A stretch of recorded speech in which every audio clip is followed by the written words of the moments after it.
প্রিয় দেশবাসী, আজ বাংলাদেশ একটি গভীর সংকটময় মুহূর্তের মধ্য দিয়ে যাচ্ছে।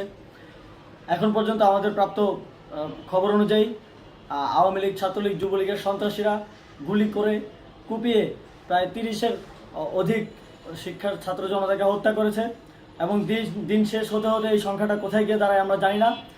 এরই প্রেক্ষিতে আমরা একটি সিদ্ধান্ত নিয়েছি। আমাদের একটি জরুরি সিদ্ধান্ত মোতাবেক আমাদের যে 6 তারিখের যেই লং মার্চ টু ঢাকা কর্মসূচি ছিল সেটিকে আমরা একদিন এগিয়ে নিয়ে এসেছি।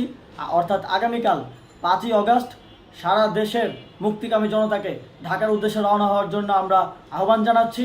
যারা পারবেন, যাদের পক্ষে সম্ভব হবে, আজ রাতেই আপনারা ঢাকার উদ্দেশ্যে রওনা হয়ে যান। আমরা আগামীকাল সারা দেশের মুক্তিকামী জনতাকে ঢাকায় আসার আহ্বান জানাচ্ছি। বিশেষ করে ঢাকার আশেপাশে যে জেলাগুলো আছে, আপনারা দায়িত্ব নিয়ে মসজিদের মাইকে ঘোষণা দিয়ে যাদেরকে পাবেন সবাইকে নিয়ে ঢাকার উদ্দেশ্যে রওনা হন। এই লড়াই আমাদের জন্য একটি চূড়ান্ত লড়াই। আমরা চূড়ান্ত ঘোষণার জন্য প্রস্তুত। আমরা গণভবনের দিকে যাত্রার জন্য প্রস্তুত এবং সেই উদ্দেশ্যেই আপনারা সবাই ঢাকা আসুন। আমরা আপনাদের সবাইকে নিয়ে আমাদের চূড়ান্ত দাবি আদায়ে এগিয়ে যাব। আমি জানি না সমন্বয়করা আজকে রাতে বেঁচে থাকতে পারবে কিনা, কিন্তু আপনাদের উপর আমরা এই দায়িত্ব দিচ্ছি। আপনারা সবাই নিজ দায়িত্বে ঢাকায় আসবেন আগামীকাল এবং পরশু পরিস্থিতি বিবেচনা করে পরশু গণভবনের দিকে 4 দিক থেকে আমরা রওনা হব।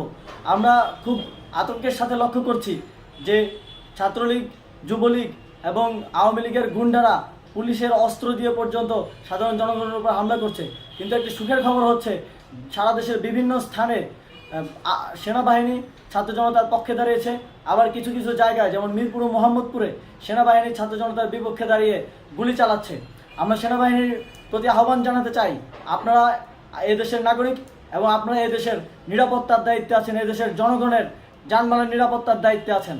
আপনারা দেশের পক্ষে এবং দেশের জনগণের জন্য কাজ করবেন। কোনো খুনি সরকারের জন্য, কোনো খুনি রাজনৈতিক দলের জন্য কাজ করবেন না। এটি এদেশের জনগণ আপনাদের থেকে প্রত্যাশা করে। আমাদের এই আন্দোলনে সম্পূর্ণ সমর্থন দিয়ে হয় নিরপেক্ষ থাকুন, অথবা এই খুনি বাহিনীকে, সরকারের খুনি বাহিনীকে প্রতিহত করুন, তাদেরকে যথাযথ শাস্তির আওতায় নিয়ে আসুন। যেই কারফিউ সরকারের পক্ষ থেকে ঘোষণা করা হয়েছে, আমরা স্পষ্টভাবে বলতে চাই, সেনাবাহিনী এই ধরনের কোনো কারফিউ বাস্তবায়নের জন্য মাঠে না নামে। যদি মাঠে নামে তাহলে সেনাবাহিনী স্পষ্টভাবে অফিসিয়ালি জনতার বিরুদ্ধে দাঁড়াবে। আমরা চাই না সরকারের এই ষড়যন্ত্রে সেনাবাহিনী পা দিক। সেনাবাহিনীকে জনতার বিরুদ্ধে দাঁড়ানোর যে ষড়যন্ত্র সরকার রচনা করছে সেটিতে সেনাবাহিনী পা দিবে না, এই বিশ্বাস আমরা রাখতে চাই। আওয়ামী লীগ আজ সারা দেশে তাদের খুনি বাহিনীকে নামিয়ে দিয়েও ছাত্র জনতার প্রতিরোধের মুখে টিকতে পারেনি। রাজপথের পরাজিত শক্তি হিসেবে তারা সেনাবাহিনী সহ অন্যান্য বাহিনীকে আমাদের বিরুদ্ধে কাজে লাগানোর চেষ্টা করছে। এই চেষ্টাকে, এই ষড়যন্ত্রকে ব্যর্থ করতে হবে এবং আগামীকাল সারা দেশে মসজিদে মসজিদে ঘোষণা দিয়ে ঢাকার উদ্দেশ্যে আপনারা রওনা হন। প্রত্যেকটি পরিবার থেকে অন্ততপক্ষে একজনকে ঢাকার উদ্দেশ্যে রওনা করে দিন, এই ইতিহাসের সাক্ষী হতে, একটি নতুন বাংলাদেশের অভ্যুদয় ঘটানোর একজন কর্মী হতে। ধন্যবাদ সকলকে।